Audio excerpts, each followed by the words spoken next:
Okay, so y'all want to hear me talk about the time that I dated an actual psychopath?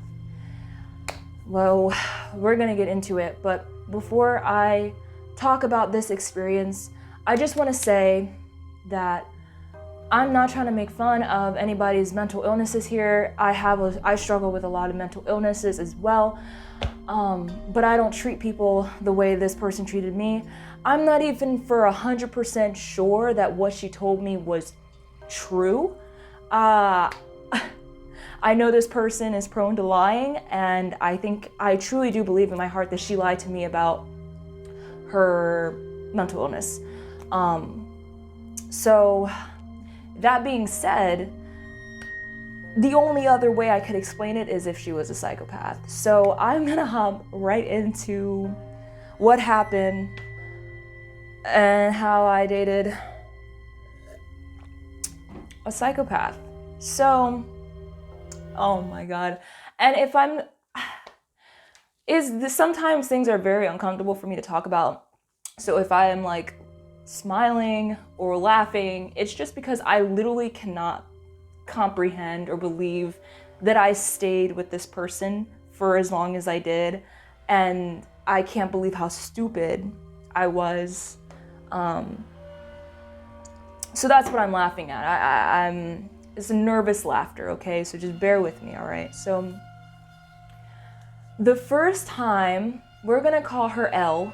She's just gonna be L. So the first time I ever saw L, it was bingo night at my college, and it was like literally like the second or first night of college. So she was sitting next to me at bingo night, and she was talking about how she wanted to find a girlfriend who could like hold her down and, you know, be like, you know, cute and coupley with. And me, you know, I was also looking for a girlfriend at the time, and because it's the first day of college and everybody wants to hook up. So, you know, I was like, oh my God, like me too, like I'm just looking for a girl, you know, and I was like, wink, wink, like, hey, me, you know. And so I guess she understood my wink, wink. And let me see, so we began to spend a lot of time together. And really what made me so entranced by her was she told me that she could see aura colors. Oh, that's my birth control alarm. Hold on. Dismiss. So anyways, she told me that she could see aura colors. She told me that she could speak to like spirits, like ghosts and stuff like that. I was really into spiritual stuff at the time, so it was kind of like perfect because she was really spiritual too.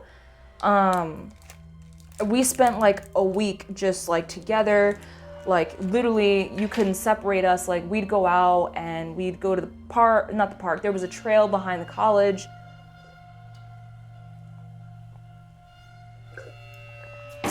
Pregnancy prevention. So there was a trail behind the college and we would go there. And one time we saw this like black cat back there and it was like, oh my God, like it's a sign. Like we just went crazy. She would tell me about my aura colors and it seemed so wonderful. It seemed so perfect. She was also colorblind, so it was like she saw the world in a different way, and she was also an artist. And I was just so amazed at her ability to create and see the world in such a beautiful way. And that's how she hooked me, right? That's how she hooked me. So anyways, as the relationship didn't start yet. So we took that week, and that's when I was like, okay, I want this girl to be my girlfriend. And I asked her, I said, hey, Elle, do you want to be my girlfriend? And she was like, no. And I was like, all right. And she explained like it was because of her ex and she didn't want to be together or whatever. So I'm just like, okay, like I don't mind as long as we can still be friends, and it was cool. But then literally like 2 days later, after she said no, she came back and she said yes. I was like, okay, so we're girlfriend now, you know? So anyways, the relationship went on, and as it progressed, I started realizing some weird things about Elle. The first weird thing that I realized about Elle is that she told me she had schizophrenia, but I never saw her taking any medication for it. I never saw any medication in her bedroom. I would just see how she would act. She told me she had split people inside of her, and there was like maybe over 10 different people inside of her.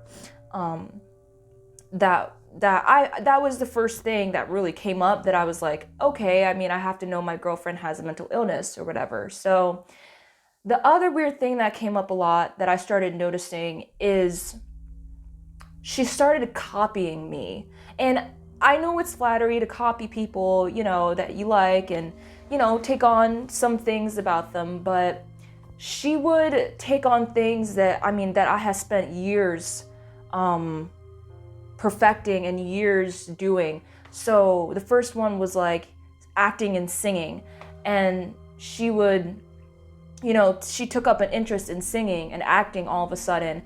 And then the other one was tarot cards or something like that, and all of a sudden she wanted to be reading tarot cards too, and so she actually got some tarot cards and actually started reading tarot, and I was just like, why are you doing that? Anyways, so that was another kind of like a weird thing. And last but not least, the ultimate weird thing was she told me that she had a murderous person inside of her. She told me that it wants to kill, and it has a thirst for people to be dead. And I asked her one day, I was just messing around, I was just like, hey, you know, does this person want to kill me? And she straight up looked at me and told me, yes, I want to kill you, and I know exactly how I'm gonna do it. So that was definitely the last weird thing. There was a lot more weird things, and as the relationship progressed, it just got really toxic. Like, she would call me names, and she called everybody names. This was just her personality. She was a very aggressive girl, you know? She was very aggressive. She would call people bitches and all sorts of, just, you know, I guess like playing around, but I don't play like that. I don't like verbal abuse. Not verbal abuse. I don't like being verbally called names like that, because I was verbally abused. So she would just play around really, really rough and aggressive. And I never thought that it would turn on me, but we'll get there. So anyway, I always felt like I was walking on eggshells with her, and she would always be mad at me for, I don't even know. I can remember being in that relationship and feeling like, oh my God, I could do anything right now and she would get mad at me for it. So it was always like, she wanted me to do what she wanted me to do, and if I didn't do what she wanted me to do, it would be a problem. So yeah, so and this is going on for about maybe like 2 or 3 months, and so what really ended it the first time for me was when it was Halloween, and she was like, sorry, I'm making sure my camera's okay. So she was like, if you break up with me at any point in time, then I might just commit suicide. And she told me that Halloween night. And I said, let me get out of this relationship. So not so she could kill herself, but so that I didn't have to deal with, who says that to somebody? If you break up with me, I'll kill myself. I don't know who psychopaths maybe, I don't know. I think she wanted control of me, and at that point, I was smart enough to trust myself and leave. So I did leave. And I probably spent like a month not with her. Yeah. And of course, around December time, I wanted a cuddle buddy. I wanted somebody to be close to, and guess what? She was available, and we reconciled, and we started dating again. And the unfortunate thing is that whenever we would break up, I always felt uncomfortable because we were in the same friend group, and most of the friends in that friend group kind of went with her, what she was saying and what she was doing. They cared about her, I guess, because of the I don't know what I'm trying to say. Basically, what I'm trying to say is that she spent more time with them than I did. So, anyways, that's irrelevant right now. I can talk about losing all my friends later, but so basically, where was I at? Oh yeah, so in December, and this is my fault. I did this to myself. I was the one who instigated it. I was the one who put myself in this situation. I reconciled with her, and I wanted to become her girlfriend again. And it was easy to get her to like me again, and to get her to want to be with me again. And, you know, I was the one who was like, hey, do you want to be with me again? And it was just, as soon we broke up for that month, and literally in December, we were, boom, right back together. So this is where things really, really get dark here. I felt, as the relationship just kept going, I felt really trapped and really horrible. I knew that if I broke up with her, I would lose my entire friend group. And I felt like I didn't want to be alone my first year of college, so I felt like I had to be with her. She would just, the toxic energy was just a lot. Again, she wanted to control what I was doing all the time. If it wasn't what she expected me to do, she would be mad at me. I remember one day she took me into the trail behind college, and we were walking together back there, and she was just telling me like, hey, I don't feel emotion like everybody else does. And I'm like, what do you mean? And she's like, I don't feel emotion. I don't feel love. I don't feel happiness. I don't feel sadness. I don't feel anything, and I have to pretend like I feel these things. And I'm like, okay, all right. And she was like, I love you and everything, but I don't feel things the way normal people do. And I'm like, okay. But anyways, the relationship just went on, like I was saying, and it was just getting really, really bad. And the cherry on top for me, the thing that actually got me out of there, not the fact that she had a side of herself that wanted to kill me, not the fact that she didn't feel real emotion and couldn't feel love, not the fact that she was mad at me every 5 seconds. What got me out of that relationship was when she was physically abusive to me. So remember how I said she was really rough and aggressive? I had told her multiple times not to be that way with me, because I have a past, I have trauma, and that's just, I don't want that from my girlfriend to be treating me with that roughness and aggressiveness that she kind of just was with everybody. I guess I should have known that a person who is like that is probably not going to change just for you. But that's what I thought at the time. And so one night we were laying down on the floor. We had like this little like floor cubby thing. I don't know, it was college. So we were laying on the floor together, and I was like poking at her, like poking her little side so it could be like a cute little thing. So I was like, poke. And I poked her once, and she was like, hey, like, don't do that. And it wasn't like a serious like, hey, don't do that. It was like a, hey, just don't do that. And I was like, oh, come on.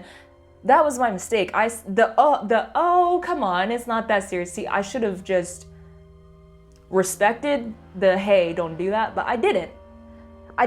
my fault, I didn't. But does it warrant this reaction that she was about to give me?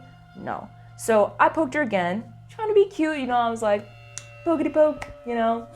And this girl, straight up, swooped across me with her hands. So she took her hands and she wrapped them across my neck like this, her arm, and tightened her grip so that I was literally put me in a chokehold, and used her nails over here to dig into my neck back here.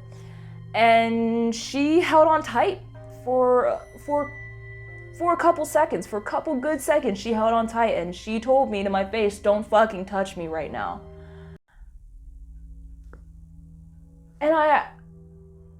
And then when she took her hands off of me, all she did was turn over and go to sleep. So now I'm sitting here on the floor like, what the fuck just happened? Did this girl just put her hands on me like that? Did I just get corrected in a physical way right now? And like, see, if you are very serious, if you don't want people touching you, you don't have to put your hands on them. You can tell them, hey, no, I'm serious. Please just leave me alone right now. She thought it was okay to put her hands on me, and she did. And that was when I was like, okay, this can't go on anymore, because if she feels like it's okay to put her hands on me, it's just gonna keep happening and happening. We all know how abusive people are. So I left. I left that relationship the day that it happened, and I was in tears because I had been physically abused my whole life, and for her to do that to me, that was just like the cherry on top. I was like, no, I really can't be with this girl. And I wasn't stupid again. I didn't go back. But did I get into another toxic relationship? Yes. And that's a story time for another time. That took up 2 years of my life. And PTSD, we're not going to talk about that right now. So yeah, thank you guys for listening to my story. And I hope that you're not in a similar situation, because it sucks. You know, so that's my experience. So can I say 100% that she was a psychopath? No. Can I say 100% that she had schizophrenia? No. But yeah, that was just some crazy shit that I went through that I wanted to share. So yeah, so that's the story time.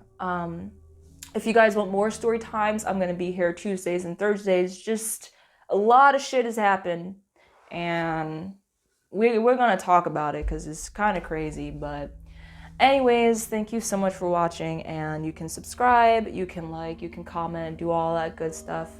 But anyways, I'll see you guys later. Bye bye.